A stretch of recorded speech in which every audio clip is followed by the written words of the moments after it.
Hallelujah. Praise the Lord. Pwede bang palakpakan pa natin ang Panginoon once again? Pwede mo bang palakpakan natin ang Panginoon yung mas malakas? Hallelujah. And yun po, magandang maulan na hapon po sa ating lahat. And alam ko, nahirapan gumising yung iba sa atin. Tama, kahit ako nahirapan ako gumising. Pero kailangan kong pumunta. Dahil merong gagawin ng Lord sa araw na ito. Na solid na mangyayari sa araw na ito. And praise God sa buhay ng lahat. Alam ko na tayo masaya ngayon dahil makakarinig na naman tayo ng salita ng Panginoon. And siguro naninibago ko, iba yung nasa harapan. Pero sabi nga ni Pastor Jomel ng last week na wala sa preacher yan. Wala sa magandang music yan. Wala sa magaling na singer yan. Kundi nasa conviction ng Holy Spirit sa atin. And gusto ko lang i-share before I start na while I'm preparing this word, the message ng Lord, grabe, alam mo yung binabasa ko? Sabi ko, Lord, bakit ang bigat naman ito? Sabi ko, parang hindi ko po alam kung kaya ko ba siyang i-share. Lord, babanggitin ko ba itong mga word na to? Parang baka masaktan sila. Then habang yun, iniisip ko yun, biglang nangusap sa akin ng Panginoon. Alam mo, biglang pumasok sa isip ko, nang sinabi ng Holy Spirit sa akin, Loy, go lang. Share mo lang. Bakit? Dahil sa panahon natin ngayon, kailangan na natin ng mga salitang mabibigat para tayo mas matuto. Okay, kaya, alam mo, I thank God, and siguro ngayon, mamaya, maririnig natin yun, and I thank God sa buhay ni Pastor Jomel for giving me again a privilege para tumayo sa inyong harapan, mag-share ng word of God, and I'm so blessed because I'm about to deliver the word. Who's excited for the word? Who's excited for the word? Ngayon, sabihin mo sa katabi mo, makikinig ako. Sama ka? Ayan, sagot naman yung isa. Sabi, okay. Sagot yung isa din. Okay. Isa pa. Sabay-sabay tayo, sabihin natin, let's go! Let's go! Yeah. Wag masyado. Huwag masobrahan kayo. And now is our last week of our series, Shape Stronger. Sino dito ang nag-e-enjoy sa series natin? Amen. I hope and I pray na habang tayo nakasubaybay sa ating series, and of course, sa salita ng Panginoon, nakakaramdam na tayo ng pagbabago sa bawat tupa na naririto. Na dati tayo is strong, but now we're getting stronger nang dahil sa mga pinaparamdam at pinapakita ng Panginoon sa ating buhay. At alam ko na sa pagtanggap mo sa Panginoon bilang iyong great shepherd, pagdating sa pagkilala sa Kanya, mas ginaganahan ka na, mas sumisigla ka na, mas sumusunod ka na, mas mainit ka na. Sino dito ang mas nagiging ganado pa? Mas seryoso ka na at magiging seryoso ka pa. Amen? Because we're not here for joke time. We're here to witness the goodness of the greatest of all time. Amen? If you're excited, say amen. And before that, let's all rise for the reverence of God's word. And pakilabas ang ating mga Bible. Ayan, para tayo makasunod. And let's read Acts chapter 4, verses 13 to 22. Sabi ito, now when they saw the boldness of Peter and John and perceived that they were uneducated, common men, they were astonished, and they recognized that they had been with Jesus. But seeing the man who was healed standing beside them, they had nothing to say in opposition. But when they had commanded them to leave the council, they conferred with one another, saying, what shall we do with this man?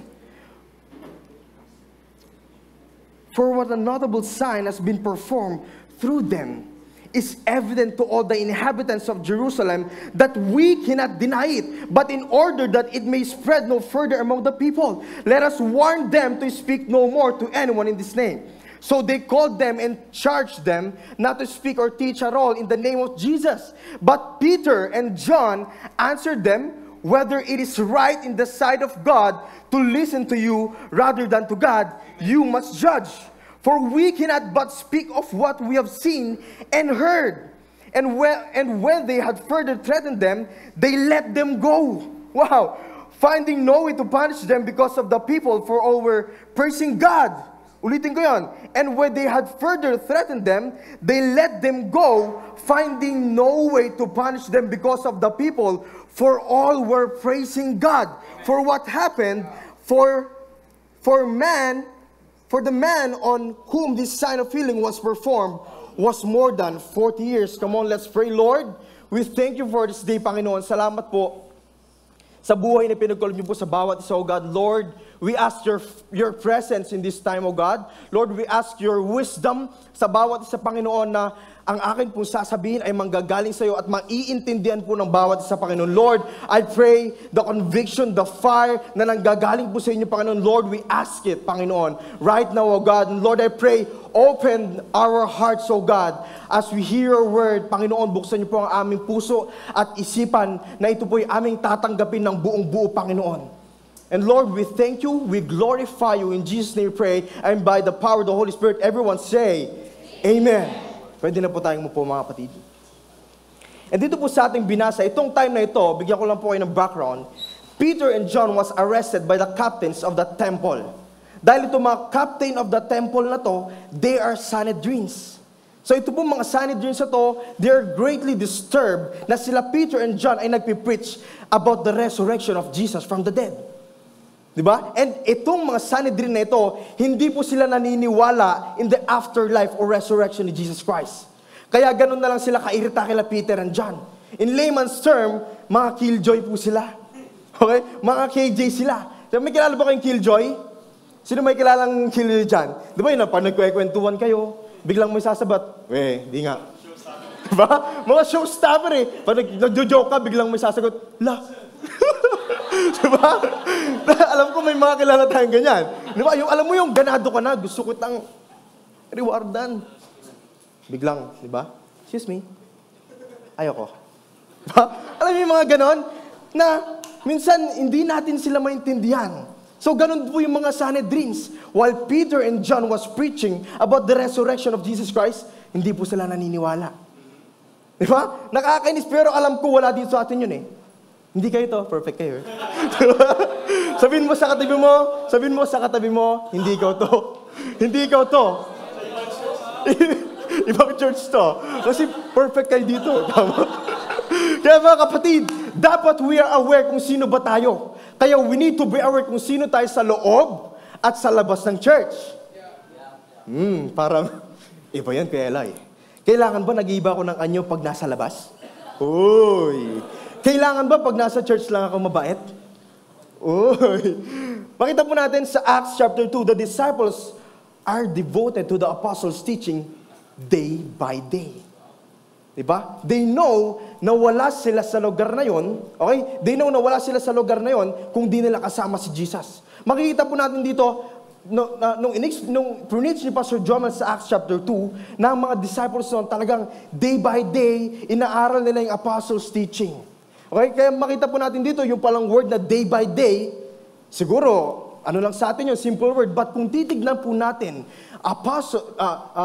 ang pag-aaral ng apostles' teaching, day by day, for sure, mabigat sa atin yun. Diba? Ikaw, araw-araw ka magbabasa ng Bible, ng apostles' teaching, for sure, mabigat sa atin yun.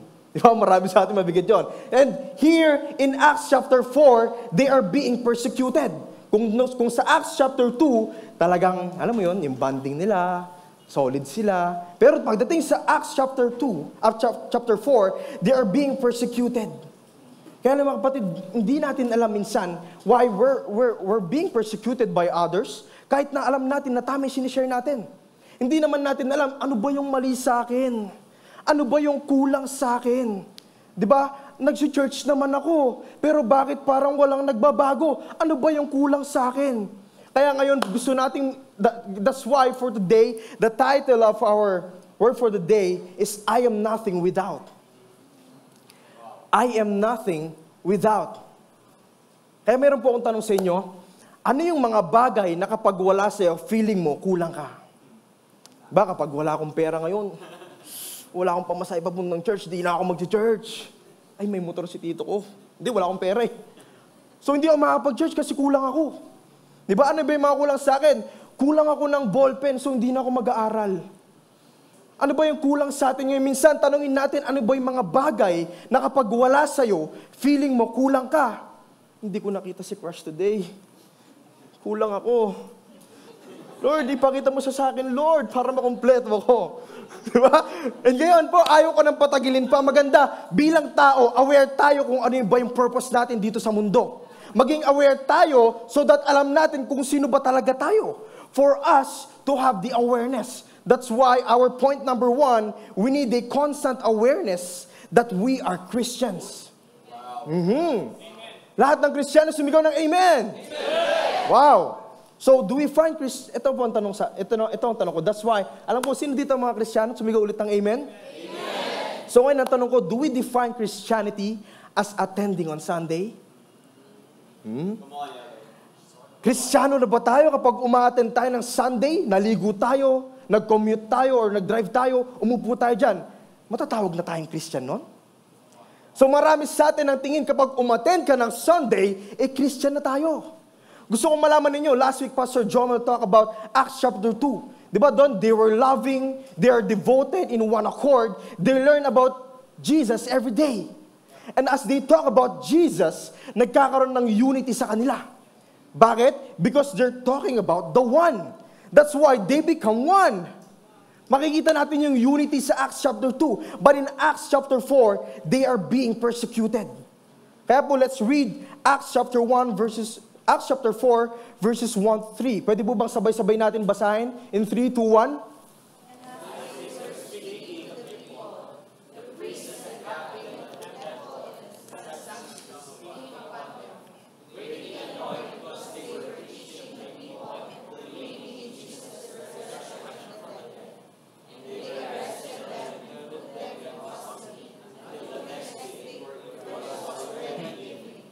So yun po, nabasa natin, makita natin dito, as they were speaking to the people, ito po, ang nag-iisang salita po dito is Peter and John. So makita po natin to, the priest and the captain of the temple, they're greatly annoyed because they were teaching the people and pinoproclaim nila yung kabutihan at goodness at greatness ng Panginoon.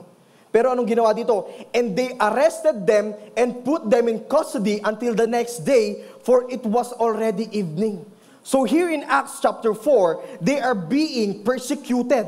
Why? Because they were proclaiming who Jesus is. Inaresto sila dahil nga ang binabalita nila kung sino ba talaga si Jesus. So ngayon, tayo ba, if we're being persecuted by our family, tutuloy pa ba natin yung pag-share ng word? Kapag tayo ba pinigilan ng magulang natin, hindi na tayo pupunta ng church? If we're being persecuted at niloloko tayo sa pagpunta natin ng campus, hindi na ba tayo magka-campus? Let's be encouraged dito kay Peter and John. They are being persecuted, but they still preach the goodness of God. Why? Because they are aware na Kristiyano sila. They are preaching the word, hindi lang ng Sunday, but every day. Wow. Amen. Nakita po natin doon sa Acts chapter 2, ulitin ko lang, that they are preaching the word of God day by day. So makita rin natin dito, they're preaching the word hindi lang ng Sunday. Makita nga natin dito, gabi na eh. Kaya pinauwi na sila kinabukasan. Diba tayo, hapon pa lang. Gusto na nating muwi. Diba? And sabi dito, they put them in custody until the next day, for it was already evening.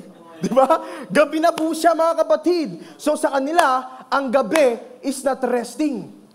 It's sharing. Diba?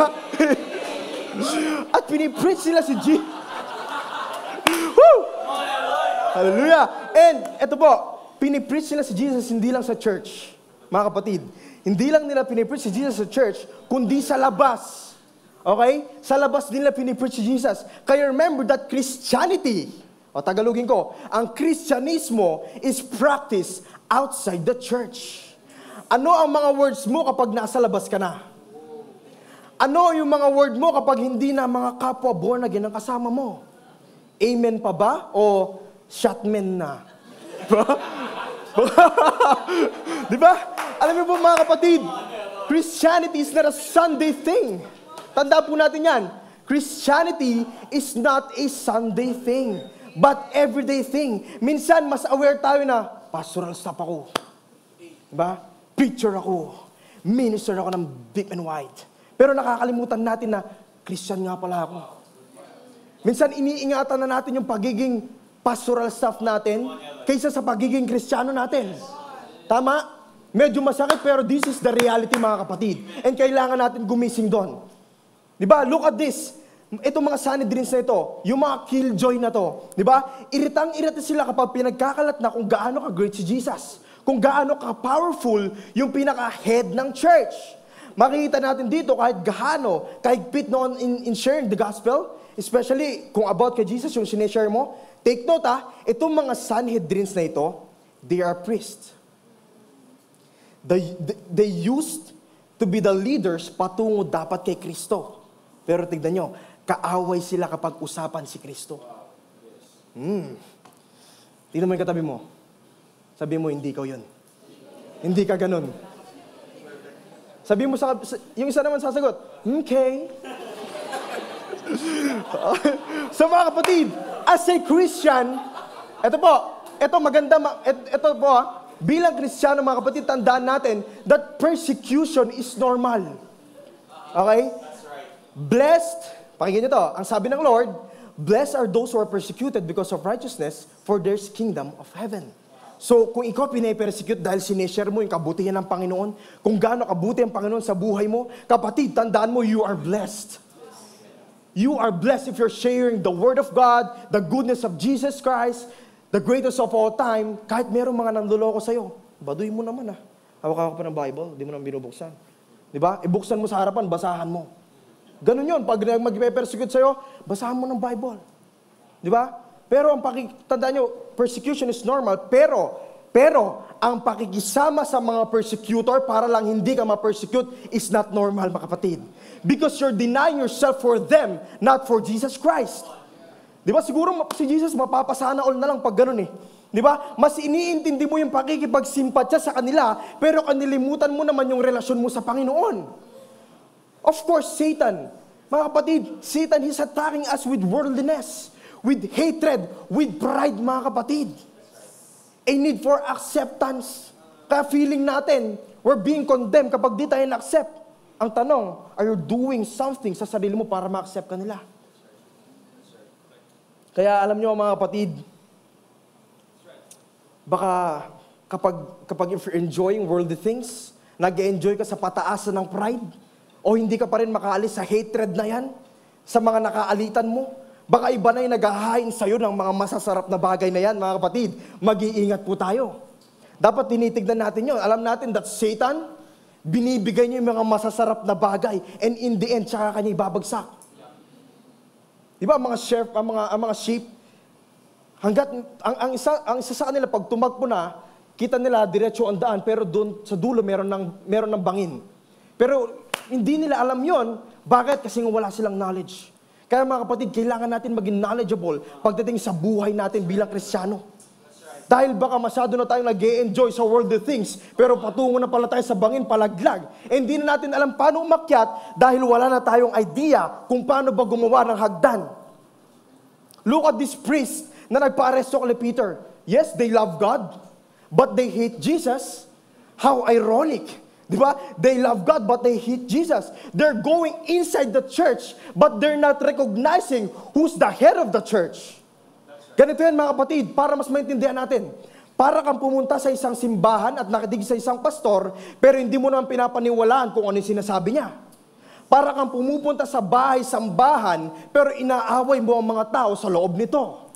How ironic mga kapatid. Kaya tandaan ninyo, medyo masakit na katotohanan. Hindi lahat ng pumupunta sa simbahan ay naging Christian na. Ay? Hindi lahat ng pumunta sa simbahan ay naging Christian na. May mga hindi pa alam at hindi pa Christian. Kaya not everyone who says to me, Lord, Lord, will enter the kingdom of heaven. But, sabi dito, but the one who does the will of my Father who is in heaven. Kaya mga kapatid, hindi porke Sunday naglo-Lord-Lord ka dito, but you're not doing the will of God. Mga kapatid, tanong mo kung pupunta ka ba ng kingdom of heaven. Hindi ako nagsabi nito. Ang Bible na nagsabi, but the one who does the will of my Father who is in heaven. So paglabas mo ba dyan sa gate na yan, Kristiyano ka pa ba? Tingin mo sa sarili mo. So hindi lang pag umupo ka dyan, hindi ka lang Kristiyano. Dapat paglabas mo, paglakad mo sa pintong yan, paglabas mo ng gate at pag-uwi mo ng bahay mo, dapat kapatid, Kristiyano ka pa rin. Di, paano malalaman na ang isang tayo Kristiyano na? Tandaan nyo, the root of our salvation is faith. Yes, right? Pero ang faith natin ay laging may bunga. Ngayon, naririnig natin yung mga preachings, naririnig natin yung kung ano yung binabasa sa Bible, yung D-groups, binabasa na natin ang Bible. Pero ang tanong, may bunga na ba? May bunga na ba? Tanong mo yung katabi mo, may bunga ka na ba? So lahat ba ng ito kanina, narinig ko na kay Pastor Joel to. Lahat ba ng pumupunta sa Burger King, naging burger? Diba? Kaya hindi lahat ng pumupunta sa church ay nagiging Kristiyano, kapatid. Paano niluto ng chef? Okay, paano magiging burger yung lettuce, pipino, kamatis, ketchup, at patty? Diba kapag niluto ng chef, pag inassemble at dumaan sa proseso. So tayo, paano tayo magiging Christian? Okay? Kaya paano nagiging Christian ang pumupunta sa church? Ang proseso po, dapat dumadaan tayo sa proseso at tinatanggap natin si Kristo. Yung burger, tinanggap niya na talaga magiging burger yun eh. So dapat tayo, pag pumunta tayo sa church, tanggapin natin na magiging Kristiyano tayo, mga kapatid. Dahil pag nasa simbahan ka, alam natin na ang mga pumupunta dito yung may sakit. So kapag meron kang sakit, pumunta ka ng simbahan, kapatid, dahil nandito yung nagpapagaling. So hindi lang to basta physical. Alam nyo na yan. Okay? Ang sakit po, hindi lang yung physical. So nakakalungkot lang na sa panahon ngayon, nagiging mababaw na ang tingin natin sa pagiging Kristiyano. Na kapag pumunta ka sa church ng Sunday, pag-uwi natin, puro naman salungat sa kagustuhan ng Lord ang ginagawa natin. Ngayon, dahil umattend ako ng church, I am a Christian. Nakikita si hallelujah. Diba? Yan yung nangyayari sa panahon ngayon. Kapag umattend ka ng church, I'm a Christian, nakikita si Christ sa akin. I am holy. Diba? Hindi na ako iinom ng alak ngayon, juice na lang. Hindi na ako mangongondem ngayon. Hindi na ako maninira ng tao ngayon. Hindi na ako maninigarilyo ngayon. Bukas na lang. Kasi kakagaling ko ng church. Diba? Totoo hindi, nangyayari hindi. Huwag yung sabihin hindi. Nakikita ko yun ng Lord. At alam ng Lord ang nasa puso mo. Diba? Iiyak ako, grabe yung boses ni Kuya Glenn, tsaka ni Ate JD, tsaka ni Kuya Eloy. Diba? Grabe, kinilabutan ako sa boses ni Kuya Eloy talaga. Diba? Sounds funny, but today, that's the reality. Okay? That's the reality, mga kapatid. Kapatid, being a Christian is not just about emotions. Okay? Na para kang nakikipag-chat sa messenger, tapos nag-send ka ng laugh emoticon, pero in reality, you're poker face. Bakit? Hindi ka naman talaga natawa eh. Di ba? Hindi ka naman talaga natawa. So it's not about emotion, mga kapatid. Sabi nga ni Billy Graham, being a Christian is more than just an instantaneous conversations. It is a daily process, day by day, whereby you grow to be more and more like Christ. Diba ganda ng sinabi niyo itong daily process? Everyday ba nag-i-improve tayo bilang Kristiyano? Or kahit pakunti-unti, di ba? Kahit hindi naman ganun solid agad, pero meron ba tayong willing heart to improve? Alam nyo, hindi tayo forever magiging milk Christians or baby Christians. Tandaan nyo, mga kapatid, hindi tayo laging kakain lang ng gatas. Kailangan din natin ng mabibigat na pagkain. Oh, tumitingin sa dyan ko. Diba? Ibig ko sabihin dito, hindi tayo puro lang pa-baby, mga kapatid. Bilang Kristiyano, hindi tayo, dati nga di ba? Kinukulong pa pag nagsishare ng Word of God. Ngayon, murahin mo lang, ayaw na eh. Doon hindi tayo nagbumura dito, hindi tayo ganon, hindi kayo ganon, perfect kayo. Diba? Pero mga kapatid, hindi tayo dapat forever magiging milk Christians. And the question is, are you denying yourself daily? Are you taking up your cross daily? Do you follow Jesus daily? So sino dito yung mga Kristiyano na? Kumonti ah.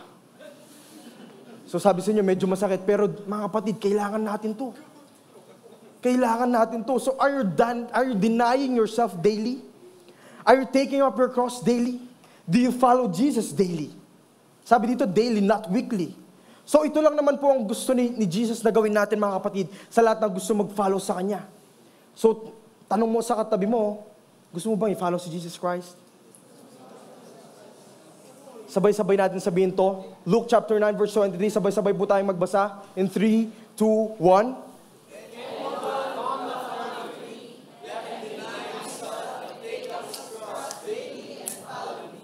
Diba? Daily mga kapatid. True Christianity is not a one-day event. We are not a t-shirt like Christian na kapag narumihan ka at nagamit mo na ng Sunday, itatabi mo na sa labahan. Tapos lalaban mo na lang ulit at susuotin mo na lang ulit yung pagiging Christian mo kapag Sunday na. So we're not a t-shirt like Christian mga kapatid. Kapag Sunday, praise the Lord. Hallelujah. Pag weekdays, erase the Lord na. Naririnig na natin yun, di ba? Sounds familiar, right? That's why we need the presence of the Holy Spirit, mga kapatid. Alam nyo na ang work ng Holy Spirit sa buhay natin. Malinaw na na-explain ni Pastor Jomel yan. And look at this. Lahat ng tao sa temple where Peter and John got arrested ay hindi talaga naniniwala sa resurrection. In short, they believe Jesus but they don't believe that He is powerful. But in verse 4, makikita natin mga kapatid, okay? This is amazing promise. Nung nabasa ko to, talagang nagulat ako at na-amaze ako. Sabi sa Acts chapter 4 verse 4, but many of those who had heard the word believed, and the number of men came about to 5,000. Hindi ba kayo na-amaze mga kapatid? Lahat ng nakarinig sa salita ng Panginoon at kung gaano kabuti ang Panginoon, naniwala at lahat ng number of men came about to 5,000. Kaya kapatid, tandaan mo na kapag nangusap sa iyo ang ating Panginoon, kahit gaano ka kasaya sa makabundong bagay, hindi mo kayang pigilan ang kapangyarihan niya. Kaya sigurado ko na kapag narinig mo ang boses ng Panginoon, huwag ka na takpan mo ang mga tenga mo because your hands could be raised by God at ikaw mismo ang makakarinig sa boses niya. Look at these people. They heard the word and they believed. Kaya huwag ka manghihinayang sa oras na ginugugol mo kapag pinapakinggan mo ang salita ng Panginoon. Dahil habang naririnig mo ang salita ng Diyos, may nangyayari, kapatid. May nagbabago, kapatid. Merong naliligtas at may miracle na nangyayari. Amen? Look how great Jesus is. The threats, intimidations, persecutions was all ineffective. Why? Dahil mas marami pa rin ang naniwala at nagsimulang i-follow si Jesus Christ. The number of people who follow Jesus increased. Look at this. Peter and John made a move. They moved their feet and mouth to share about the goodness of God. Words make world. Amen? In the name of Jesus and by the power of the Holy Spirit, miracles will happen. Mga kapatid, when you start to know Jesus, when you start to speak in the name of Jesus, miracles will happen. If you believe and accept that Jesus is your great shepherd, miracles will happen. And if you decided to follow Jesus and start to move at this moment, God will turn the nothing into something. That's why miracles will happen today. So can we give God a big round of applause, mga kapatid? Pwede bang palakpakan natin ang Panginoon? Woo! Hallelujah. Thank you, Lord. Remember this, being a Christian is more important than simply wanting to be the one. Diba? Being a Christian is more important than simply wanting to be the one. Alam mo yon, yung kapag gusto mo lang, parang kang nangarap maging doktor pero hindi ka naman nag-aaral. Tapos ang nangyayari, sisisihin mo si Lord na hindi natupad yung pangarap mo. Ganon din sa pagiging Kristiyano, mga kapatid. Hindi pwedeng gusto ko na magbago at pumunta kay Lord. Pero pag ginaya ka naman ng church, ayaw mo. May lakad ka. Minsan nga, talo pa si Lord ng labahan natin eh. Di ba, wala po akong masuot, umuulan. Anong ginawa nung Monday to Saturday mo? Hindi natuyo. Ano yun, kumot? Di ba? Minsan, nagiging excuse na lang, mga kapatid. Tapos pag nangyari, okay, ganun din sa pagiging Christian natin, mga kapatid. Di ba? Hallelujah. So ito po, hindi pwedeng gusto mo lang magbago, kapatid. At pumunta kay Lord, okay? So pag inaya ka naman sa church at para kilalanin ang Lord, umaayaw ka naman. Pero kapag sa galaan naman o inuman, let's go! No problem. Daming pera dito. Diba? Handaan nyo na ang sisig. Diba? Kaya as I said earlier, huwag ka na magtangkang takpan ng mga tenga mo, kapatid. Dahil ayaw mo pang i-follow si Jesus o tinatamad ka lang o ayaw mo pang pakinggan ang boses niya. Because your hands could be raised by God. At ikaw mismo ang makakarinig ng boses niya. Mga kapatid, we need to be eager na kausapin ng Panginoon natin. We need to be eager to have a conversation and communication with God. Because communication is one way to have the connection.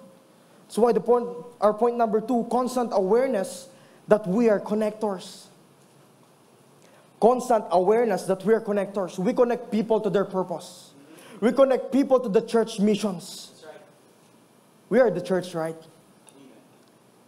Ang ganda na sabi ni Pastor Jomel, the church, last week, the church is the only church when it exists for others. So masasabi mo na ikaw ay isang connector if you're willing to be used for others.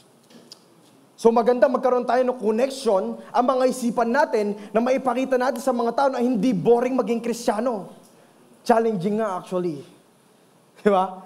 So dahil magandang tugtugan, gwapo ang preacher, si Pastor Jomel, may aircon, di ba? Kaya nagiging masaya sa Kristiyano, mga kapatid. May aircon, malamig.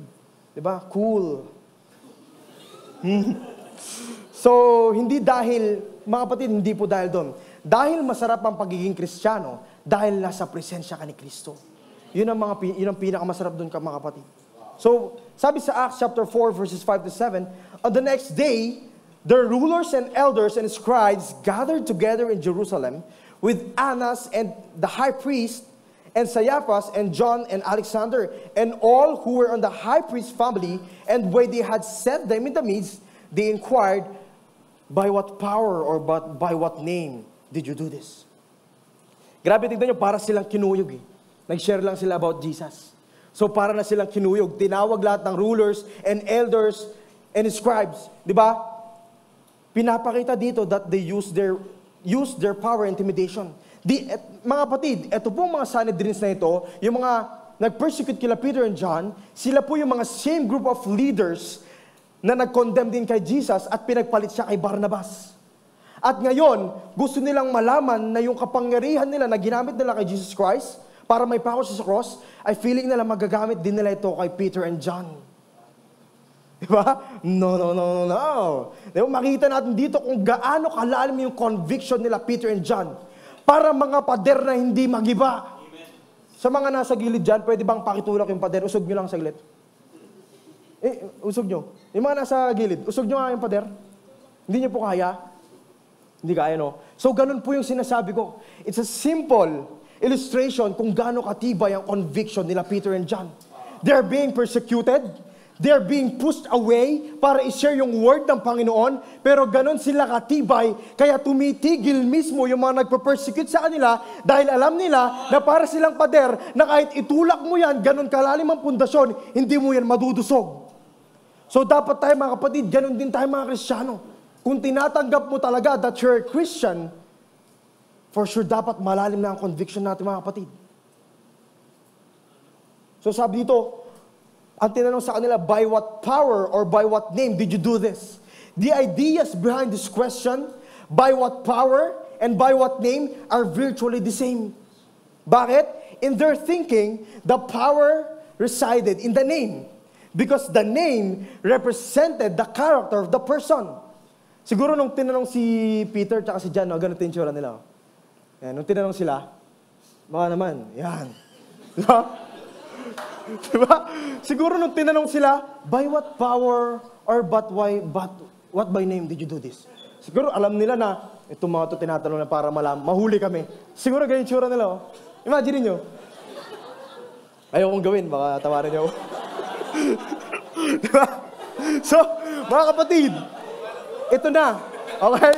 So, nung tinanong sila, siguro ganito yung itsura nila kasi alam nila eh. Kilala nila si Kristo eh. Kilala at alam nilang Kristiyano sila eh. So feeling nila, itong mga itong nagpa-persecute sa kanila, joke time lang kayo sa amin. So ito na mga kapatid. Ito kapag si Peter na yung magsasalita, na-excite ako eh.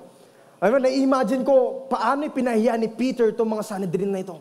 Sabi sa Acts chapter 4 verse 8 to 12, Then Peter, filled with the Holy Spirit, said to them, Rulers of the people and elders, if we are being examined today concerning a good deed done to a crippled man, by what means this man has been healed, let it be known to all of you and all the people of Israel that by the name of Jesus Christ of Nazareth, whom you crucified, whom God raised from the dead, by him, this one is standing before you well. This Jesus is the Son that was rejected by you, by builders, which has become the cornerstone, and there is salvation in no one else. For there is no other name under the heaven given among men by which we must be saved. So wala nang ibang binanggit na pangalan ang langit para may ligtas tayo kundi si Jesus lang. So, makita natin dito, bakit ganun ka-bold mag-preach si Peter? Bakit ganun katapang at karadikal magsalita pagdating sa Kristyanismo? Why? Sabihin niyo, why? Because he was filled with the Holy Spirit. And the Holy Spirit can use us as a connector para malaman ng mga unbelievers that God is with us every day. And it was evident by supernatural boldness and ability to speak the gospel directly to the heart of the matter. And look at this. The feeling of the Holy Spirit ay na-experience nila in Acts chapter 2 verse 4 kasama yung ibang disciples. But he is still filled with the Spirit in chapter 4. This shows that being with God and being a Christian was not a one-time event. It is a daily process whereby you grow to be more and more like Christ. So it was something God wanted to continue doing in their lives. Kaya mga kapatid, as a Christian, as a follower of Christ, tayo mismo dapat may connection sa Panginoon. And as a Christian, a believer of Christ, we are the connectors for those unbelievers na kapag magkaroon sila din ng connection sa ating Panginoon.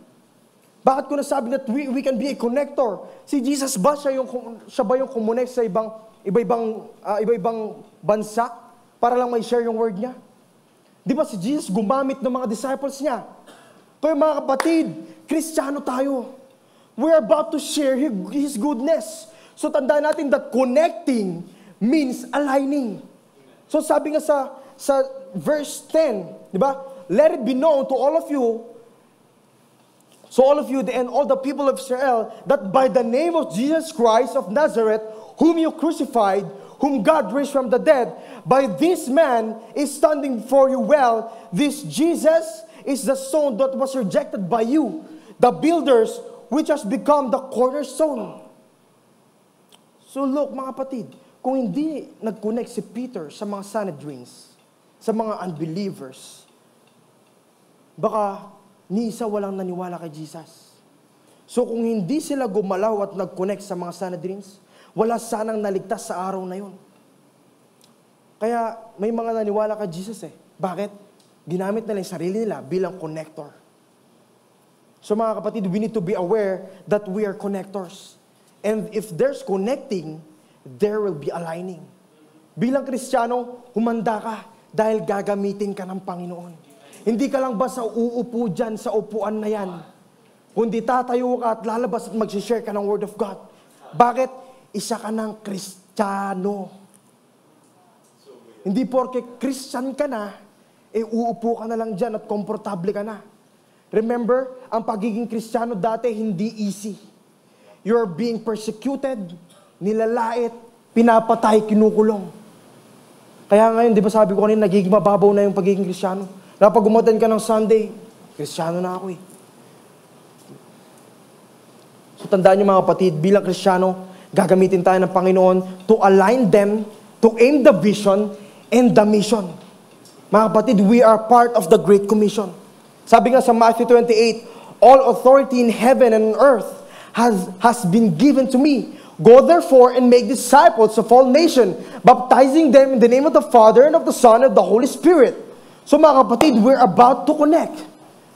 And sabi dito, teaching them to observe all that I have commanded you, and behold, I am with you always to the end of the age. So, in teaching, there's connection. So, sino po yung mga teachers dito? Yan, sila Sir RJ, sila Sir John, sila Sir Jomel, Sir Pastor Jomel. Diba? Alam naman po natin na kapag nagtuturo po tayo, kapag walang connection, walang gana yung mga estudyante. Tama po?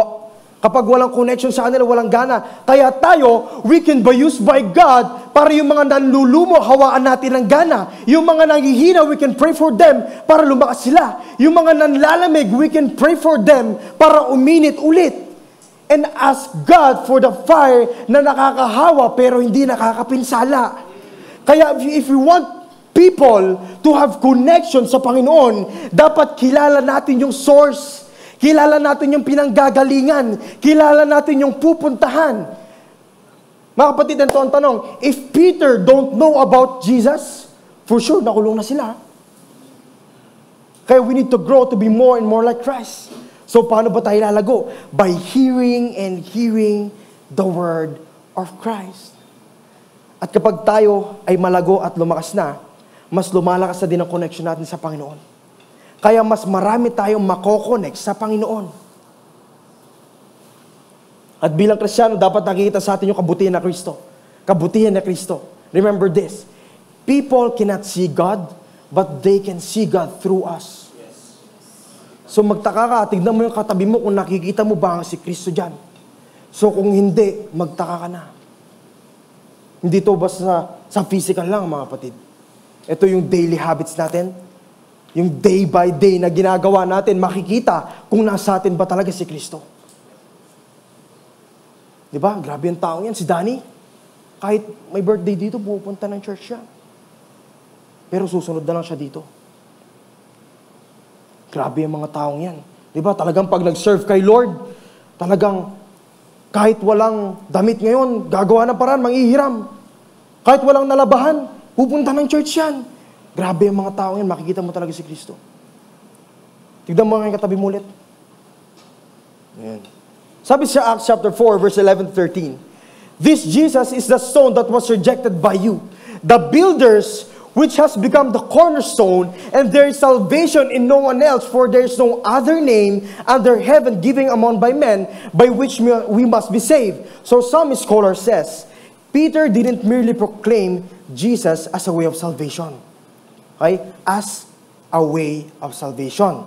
But as the only way of salvation. So makikita po natin pagkakaiba ng A at ng the. The idea that there is no salvation in many other, and that there is no other name under heaven given among them by whom we must be saved, is hard to accept for many. But is plainly stated. So kung hindi sinabi ni Peter that Jesus is the only way for us to be saved, walang alignment na mangyayari, mga kapatid. Sabi sa verse 13, now when they saw the boldness of Peter and John and perceived that they were uneducated, common men, they were astonished. And they recognized that they had been with Jesus. Ito yung sinasabi ko na even though people cannot see Jesus physically, but they can see Him through us. Kaya kapatid, huwag mong sayangin yung privilege na binigay sa iyo ng Lord na isa tayong gagamitan bilang connector. Na isa tayo na magpapahayag kung gaano kabuti ang ating Panginoon. Makikita natin dito kapag sobrang bold mo sa pag-share ng goodness ng Lord, kapag sure ka na tama ka ang sinishare mong word, kapag meron ka ng connection at meron talagang connection na mangyayari. Sabi ko nga, connecting means aligning. When Peter boldly shared kung ano yung ginawa ni Jesus, the mindset of this Jewish leader is being aligned. Kaya tayong mga Kristiyano ang gagamitin ng Panginoon para ma-align at maitama at maitugma. Bakit? Alam natin, dapat alam natin ng totoo. Bakit tayo gagamitin ng Lord? Dahil alam niya na alam natin ng totoo. Bakit tayo gagamitin ng Panginoon? Dahil alam niya na tayo ay Kristiyano na. Bakit tayo gagamitin ng Panginoon? Dahil alam niya na kilala natin siya. So mga kapatid, talagang mahihiya ka na mag-share ng Word of God kung di mo kilala kung sino yung isa-share mo. Talagang matatakot ka kung wala kang lakas ng loob dahil di mo nga alam kung sino ba yung isa-share mo. Kaya matatakot ka na baka magkamali ako. So mga kapatid, we believers are the one that should share the good news. So ang tanong, what are we doing?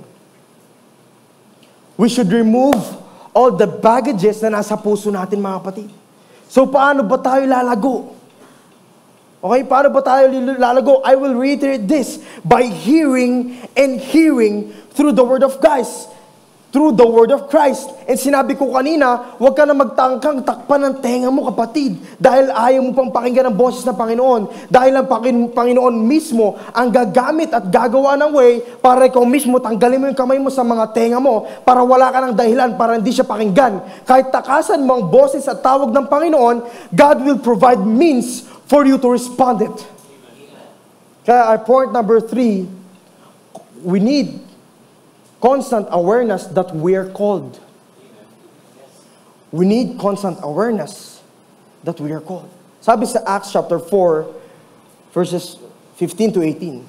But when they had commanded them to leave the council, they conferred with one another, saying, what shall we do with this men? For that a notable sign has been performed through them is evident to all the inhabitants of Jerusalem, and we cannot deny it. But in order that it may spread no further among the people, let us warn them to speak no more to anyone in this name. So they called them and charged them not to speak or teach at all in the name of Jesus. So let's underline the phrase, they conferred with one another. So makikita po natin dito, confer is a translative verb. Ang ibig sabihin po is to compare views or take counsel. So ito po, look at this amazing revelation ng Panginoon. Okay? Kilala natin si Luke, si Dr. Luke, di ba? Luke probably found out what the Sanhedrin discussed among themselves. Paano niya nalaman? Because a member of that Sanhedrin later become a Christian. Isa sa mga nagper-persecute kila Peter and John became a Christian. And look kung sino yun. It is Saul of Tarsus. Sa Acts 26 po, makikita natin doon that Saul gives us the reason to believe he was a member of the Sanhedrin to cast his vote against early Christian. And ito po yung nakakakilabot dito, na yung isa sa mga Sanhedrin dati, okay, na we can say that Peter and John had no idea they were preaching to a future apostle. Ito pa yung malupit, mga kapatid. Itong isang Sanhedrin na ito, ay hindi nila alam that he is the great missionary the church would ever see. Na si Saul ay naging si Paul. It is an example of the truth that we have no idea how greatly God can use us. Kaya kapatid, kahit di ka pinapansin ngayon, alam niyo yung mga upo-upo lang dyan, dati rin po akong ganyan sa inyo. Na nakaupo lang sa tabi, pag uwi ng Sunday service, uuwi na. At ako po dati nahihiya din. Dati rin yung mga nakaupo lang ngayon, isa ako sa mga katulad ninyo noon. But through Jesus, but through our leaders, Pastor Jomel, Kuya JP, Kuya Lorden, Dr. Joshua, Kuya Gerald, sa mga leaders natin, God used them for me to connect to God. And God used them para tawagin ako. And ano bang ginawa ko? I responded. And masaya akong sabihin yon, at dahil alam ko na kapag ginawa natin yon, magiging masaya din tayo sa kung ano yung gagawin natin para sa Panginoon. And what do I mean with this? Hindi ko ito niyayabang, but gusto kong sabihin sa inyo that we are called for a purpose. Mas mataas ang expectation ng Lord sa ating mga tinawag. Dapat meron tayong biblical perspective that I didn't come to be served, but to serve others. Remember that ministry is not a career. Kaya kung tingin mo, tinawag ka ditong tumugtog, kumanta, mag-ushering o mag-minister, tandaan nyo, it's not a career. It's a privilege. Tignan nyo, look, if your mindset is, it's all about me, hindi nyo kaya pag wala ako. Di ba? Dito na lang ako para sumigat ako dito, nasa stage ako eh. Kapag yung mindset natin na, ako lang ang nakakagawa niyan sa church na yan, Hindi nila kaya yan. Ako lang ang magaling dyan. So kapatid, tandaan ninyo, matutuloy ang gawain ng Panginoon kahit wala ka. If you will serve God ng may pride at yabang sa puso mo, hindi ka kailangan ng Panginoon. Ikaw ang may kailangan sa Kanya. Para yung puso mong matigas ay babalutin ng pagmamahal ng Panginoon para lumambot. Because God is more interested in our willingness to serve than in our talents. Mga kapatid, kapag pinilit mong itaas ang sarili mo, gamit ang sarili mo, promise you, mapapagod ka lang. Mapapagod ka hanggang sa ikaw na mismo ang susuko. Di ba kapag wala tayong hagdan, tumitingkad tayo, nakakangawit. Relate yung iba sa inyo sa pagtingkad. Pero kapag tayo ay bumaba at nagpakababa, mas comfortable. Hindi nakakapagod. So kapatid, mapapagod ka. Okay? If you're full of pride at ng sarili mo when you're serving God, mapapagod ka hanggang sa ikaw na mismo ang susuko. Why? Because sariling kakayahan mo ang tungtungan mo pero wala ang Lord. Ang pagiging minister is not a career, tandaan nyo yan. It's a full obedience sa Panginoon. It is the fruit of salvation. Na kapag meron ka ng salvation, kaya yung sinasabi natin, makikita sa isang tao kapag tinanggap na si Jesus Christ, ginagawa niya ang will ng Panginoon. So if you think, and you're proclaiming and declaring that you're Christian at tinanggap mo na si Jesus Christ, pero hindi mo naman ginagawa ang will niya, huwag ka magsabi ng Lord, Lord. Pero hindi mo naman ginagawa ang will ng Panginoon. Ulitin ko yung kanina, not everyone who says, Lord, Lord, will enter the kingdom of heaven, but the one who does the will of the Father. It's a full obedience, mga kapatid. Malalaman mo na kapag it is a obedience, we're serving Him without any conditions. Thank you lang at isang smile lang, masaya na tayo naglilingkod. Kaya remember this, if you think about what you're doing for the ministry as being about God rather than about you, you will never burn out. You will never burn out. Kasi kung ginagawa mo ang ministry na yan, yung pinagawa sa'yo ng Lord, yung calling na yan, kung ginagawa mo yan, at alam mo ang mindset mo ay para yan sa Panginoon, kahit hindi ka palakpakan ng tao, gagawin mo yan. Kung alam mo ginagawa mo yan para sa Panginoon, kahit hindi ka batiin ng tao na ang galing-galing mo, gagawin mo yan. Bakit? Dahil alam mo na ginagawa mo yan para sa Panginoon. So wag nating iisipin na it's all about me. Hindi tatakbo ang church na yan pag wala ako. Kapatid, hindi ka kailangan ng Panginoon kung puro ka pride sa puso mo. Dahil matutuloy ang gawain ng Panginoon. Dahil merong mga taong malalambot ang puso, may mga taong willing na mag-serve sa Panginoon. Kaya mga kapatid, look how blessed we are. Ang pag-share ng Word of God today, hindi na pinipigilan. Kailangan, di ba, balikan natin kung gaano kahirap mag-disciple noon. Kailangan mo pang magtago sa mga underground para lang makapag-worship. Hindi mo pwedeng banggitin ang word na Jesus. Dahil mapapersecute ka at pwede kang patayin. Kapag nalaman na Christian ka, lagot ka kay Kuya Paul. Kay Paring Paul.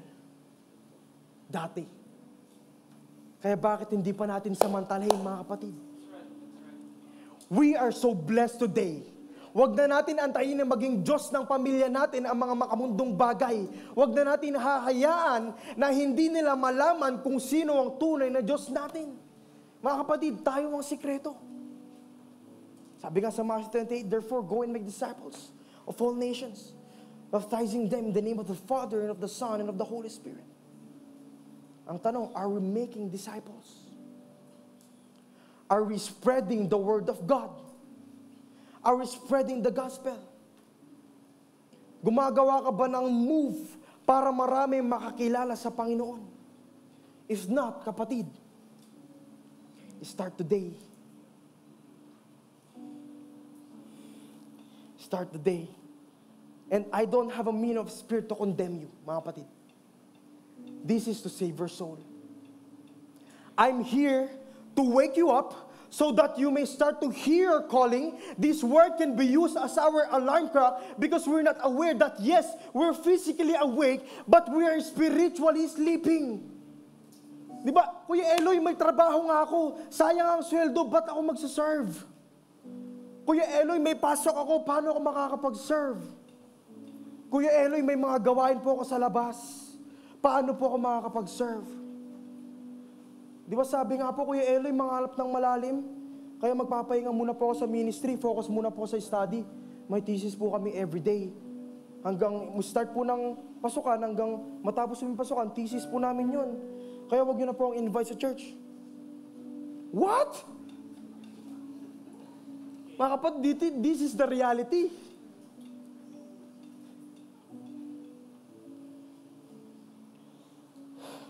Hindi ko sinasabi na bitawan natin yung mga work at pangarap natin for the Lord.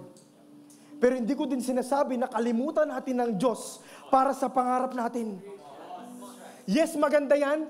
Lagyan mo ng pangarap ang puso at isip mo. Of course, ayaw natin maging mahirap pagtanda natin. Kaya marami tayong pangarap sa buhay. But be aware, sa pangangarap natin ng malalim, baka nagiging mababaw na. Bakit? Sa dami ng pangarap natin for our future, sa dami ng schedule natin sa work, sabi nga natin, we are so blessed. Mga kapatid, ang tanong, nagiging blessing ka ba sa iba? Be aware, sa pangangarap natin ng malalim, baka nagiging mababaw na. Sa pangangarap natin for our future, sa dami nating schedule sa work, baka unti-unti nang lumilit ang space ng Lord sa puso mo. Kung puro ka na pangarap, trabaho at love life, saan lulugar si Jesus dyan, mga kapatid? Dapat meron tayong space sa puso natin na sobrang exclusive lang para kay Jesus. Magkaroon tayo ng boundaries kasi kapag hindi mo yan ginawa, you will be overwhelmed by the blessings and there is a possibility na makakalimutan mo na ang blesser.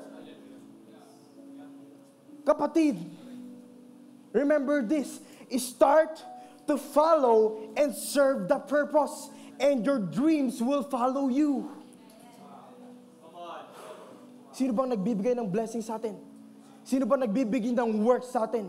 Sino bang nagbibigay ng talino sa atin? Sino bang nagbibigay ng bahay sa atin? Sino bang nagbibigay ng pera sa atin? Sino bang nagbibigay ng lakas sa atin? Sino bang nagbibigay ng hininga sa atin? Sino bang nagbibigay ng lahat para sa atin? Ang Panginoon. So ngayon, kung iiwan mo yung nagbibigay sa iyo ng biyaya, iniiwan mo na rin ang biyaya. Kung kinakalimutan mo na rin yung nagbibigay ng talino sa iyo, makakalimutan mo lahat ng inaral mo dahil iniwan mo yung nagbigay ng wisdom sa iyo. Mga kapatid, yes, we're successful. Yes, we're blessed. Punong-puno ang oras mo para sa work. Grabe, full time. Grabe, dami sigurong pera yan. Ang tanong, magiging blessing ka pa rin ba sa pamilya mo? Magagawa mo pa rin ba yung great commission na i-disciple mo ang pamilya mo? Kaya kapatid, empty out your heart and put Jesus sa loob niyan. And start spreading God's goodness and grace. Last verse, gusto kong basahin, sabi sa Acts chapter 4, verse 19 to 22. But Peter and John answered them, whether it is right in the sight of God to listen to you rather than to God, you must judge. For we cannot but speak of what we have seen and heard. And sinabi dito sa verse 22, for the man on whom this sign of healing was performed was more than 40 years old. When they were released, they went to their friends and reported what chief priests and the elders said to them. And when they heard it, they lifted their hands together to God. Wow! Sobrang na-amaze ako pag nababasa ko to. Look at them. Kakalaya pa lang nila sa kulungan to ha. When they were being released, nag-preach agad. Alam nila na walang may kayang gumalaw sa kanila. Bakit? Dahil matindi ang faith nila kay Jesus. Bilang Kristiyano, dapat alam natin yung purpose. Sila bilang Kristiyano, they know the purpose and alam nila yung calling nila. They're called to share the God's goodness. Kaya mga kapatid, We are here in this word para maging living testimony of God's goodness. Tignan natin ang conviction at pananampalataya nila Peter and John. Hindi sila nagpatinay sa pagpapahayag kung sino si Jesus. Hindi sila nagpatalo sa persecutions at hatred. Partida, nasa harap pa sila ng council. But they are called to preach and many believed. Dahil alam nila, bago pa sila mag-share, panalo na sila. Alam nila, they're not fighting for victory, they're fighting from victory. Sabi nga sa verse 21, for all were praising God for what happened. For the man of man who is sign of healing was more than 40 years old. As a Christian, bilang Kristiyano, and as a sheep of the great shepherd, we are here to testify. So that yung mga tao hindi naniniwala sa Panginoon ay magkakaroon ng gana para mas makilala pa siya. At magsimulang purihin siya. At magsimulang makita siya dahil sa atin. People cannot see God, but they can see God through us. Mga kapatid, many will say, so walang po sabihin siya in reality that many will say, I don't care about your religion. Don't tell me and say, well, the Bible says here, in this chapter, God said, I don't care. Some will do that when we're sharing the gospel. And I'm thinking, parang why it seems like believers are always the one trying to tell other about God. Eloy, if you believe, edi maniwala ka na lang. Bakit mo pa kailangan na mapaniwala pa kami? Di ba? Ba't kayo galit? But you know, there's confusion here and I want to clear it out. We Christians, we're sharing God's goodness sa bawat isa, hindi dahil gusto natin silang i-convert. It's not about religion. We don't need to force them to believe. It's not our job. Our job is to share and share and share the goodness of God kahit hindi sila naniniwala. Bakit? Sharing what we've read in the Bible is a way for them to be saved. And it's their choice kung maniniwala ba sila. So we can change people's heart. Only God can. So gawin lang natin yung trabaho natin. So mga kapatid, sa lahat ng sineshare natin, hindi ko ito sinasabi to condemn you, hindi ko ito sinasabi dahil para ipakita na ang galing kong magsalita. Ipinapakita ko ito mga kapatid. Because I love you. I was giving you the freedom to choose. Am I threatening you if I'm forcing you? If I'm forcing my beliefs on you? No. Pinapakita ko lang dito that I love you. So sa mga nagsishare sa atin ng Word of God, mahal ka niyan kapatid. Why? Dahil alam nila yung danger behind you kapag hindi ka sumunod sa Kanya at sundin ang Panginoon. Dahil sa pag-atras mo sa Panginoon, baka bangin na yung nasa likod mo. Pero dahil mahal ka ng mga taong nagsishare ng Word, gusto ko lang nilang umabante para mailayo dun at malaglag ka. By the grace of God, makakalayo tayo sa harm na yun. Ngayon, nakikita ko ang iba na papunta dun sa lugar na yun kung saan alam kong muntik ako mapahamak. Kaya I am warning you and letting you to know that there is danger out there. And now, you have the choice to make. Pwedeng bumalik ka sa safe place or pwedeng, hindi ako naniniwala sa'yo, umalis ka na nga. Padaan nga dyan. We have the freedom to choose. Kaya mga kapatid, kung tayong mga Kristiyano ang nakakaalam lang ng totoo, pero hindi natin tinuturo at binabahagi ang salita ng Diyos para marami ang makakilala sa ating Panginoon, wala tayong kwentang Kristiyano. Bakit tayo naghihiya mag-share tungkol kay Jesus? Bakit dahil pasan-pasan pa rin natin yung sarili natin, yung pride natin, yung image natin, na dapat hindi tayo nagbubuhat niyan, na kahit gusto mo nang sumunod at magbago, hindi mo magawa dahil pinipili mo pa rin ang sarili mo. Hindi mo mabibitawan ang sarili mo, kaya kahit si Jesus na mismo ang gustong kumabot sa'yo, hindi niya maawakan ang kamay mo dahil nakasara. Bakit? You're holding yourself. You're holding your pride. Kaya kahit gaano ka kagaling, kahit gaano ka katalented, kahit gaano karaming achievements mo, kahit sobrang tagal mo ng Kristiyano, pero kung pasan-pasan mo pa rin yung sarili mo, hindi ka magiging effective. Why? Dahil hindi ka makagalaw ng maayos, dahil basan-basan mo nga ang sarili mo. How can this see Jesus through us? kung sarili pa rin natin yung pinapakita natin, mga kapatid. Kung hindi tayo lalago, ganun din yung mga taong kailangan ng paglago. Na dapat tayong mga Kristiyano, tayong mga Christian, ang magiging connector para makita ng bawat isa that they are called. We're living in the grace of Christ, mga kapatid. We're living like Christ. Tandaan natin that a Christian without Christ is IAN. It means, without Christ, I am nothing. Alam ko, some of you nag-wonder, ang title natin, ba't kulang? I am nothing without. Mga kapatid, tandaan natin that I am nothing without Christ. You are nothing without Christ. Mga kapatid, alisin na natin yung sarili natin. Huwag na tayong makipagbunong braso kay Lord. At start na natin, hayaan ng Panginoon na gumalaw sa mga buhay natin. Remember this, if you aim for prosperity but neglect to aim for the success of spreading the gospel to make disciples, you failed as a Christian. Kaya mga kapatid, hayaan natin ang Lord na kumontrol sa buhay natin. As a Christian, our calling is to bring God into our home. Kung ang Panginoon ay hindi part ng ating family, kahit gaano ka ka-successful, kahit gaano ka kasagana, kahit gaano kayaman ang pamilya mo, pero walang right relationship sa Panginoon, for sure, over time, that relationships will fail. Why? Yung tamang relationship, hindi kasama sa pamilya ninyo, which is Jesus Christ. Mga kapatid, our mission is to go and make disciples. Ipalaganap kung gaano kabuti ang Panginoon sa atin, kung gaano siya kamahal. This discipleship is building relationship. Let's focus kung ano yung pinagawa ni Jesus sa atin. Let's build relationship with Jesus. Let's focus kung ano yung pinapagawa ni Jesus sa atin. Ipaglaban natin kung ano yung katotohanan. Look at Peter and John. Hindi sila ikunulong, ipinersecute sila, inaway sila. Bakit? Dahil alam ng mga tao na totoo ang sasabihin nila.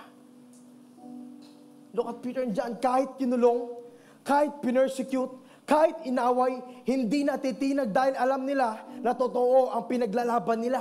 At yung pinaglalaban nila ay ang totoong daan patungo sa pahingahan at kapayapaan. Mga kapatid, gusto kong sabihin sa inyo that God is with us. That's why we are already victorious. We are not fighting for victory. We are fighting from victory. So mga kapatid, ngayon gusto ko, I'm inviting all to stand. And come on. And please, pwede bang hawakan natin yung balikat ng mga katabi natin? And let's pray for them. Let's declare and claim na at this moment, right now, let's pray na ang salita ng Panginoon ay tumimo at titimo sa puso nila. Let's pray na ang Panginoon ay nangusap sa kanilang mga puso, and let's pray na tatanggapin nila ang pagiging Kristiyano. Hindi man madali, pero magiging madali kapag kasama nila si Kristo. Come on, let's pray for them. Woo! Pag-pray natin yung goodness ng Panginoon na maramdaman ng bawat isa. And let's claim and declare that we are victorious. That we are fighting from victory, mga kapatid. Let's claim and declare that we are a victorious Christian.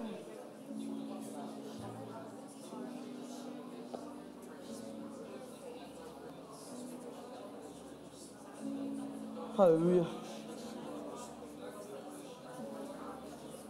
Come on.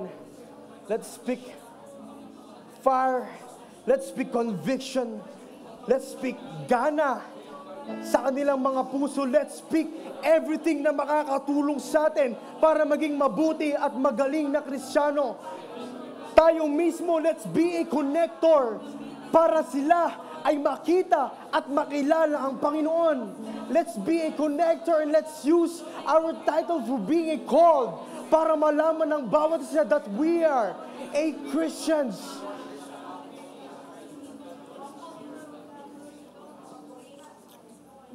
Lord, we thank you, Panginoon. Lord, salamat po. Lord, alam ko na ang inyong salita, Panginoon, ay magagamit namin sa aming buhay, O God. Magagamit po namin bilang isang Kristiyano. And Lord, thank you for providing us the victory, O God. Na alam ko po, hindi na kami matatakot sa pag-share ng inyong goodness dahil, Panginoon, alam na namin kung sino ba kami. And Lord, please give us the clear vision and mission kung saan po kami patungo, O God. Lord, give us the anointing and fire sa pag-share ng salita mo, Panginoon. And Lord, please use us. Lord, use us. Ibinibigay po namin ang aming buhay at ang aming puso, ang aming sarili at aming oras sa inyo, Panginoon, na gamitin niyo po kami para maging connector at para maging tunay na Kristiyano, Panginoon. And Lord, I pray na marinig namin ang inyong boses kapag tinawag mo kami, O God. Lord, we thank you dahil right now in this day, Panginoon, ipinakita mo na naman, O God, that we are victorious and we're fighting from victory. Lord, we thank you and we glorify you, and everyone will say amen and amen. Let's worship our God. Come on.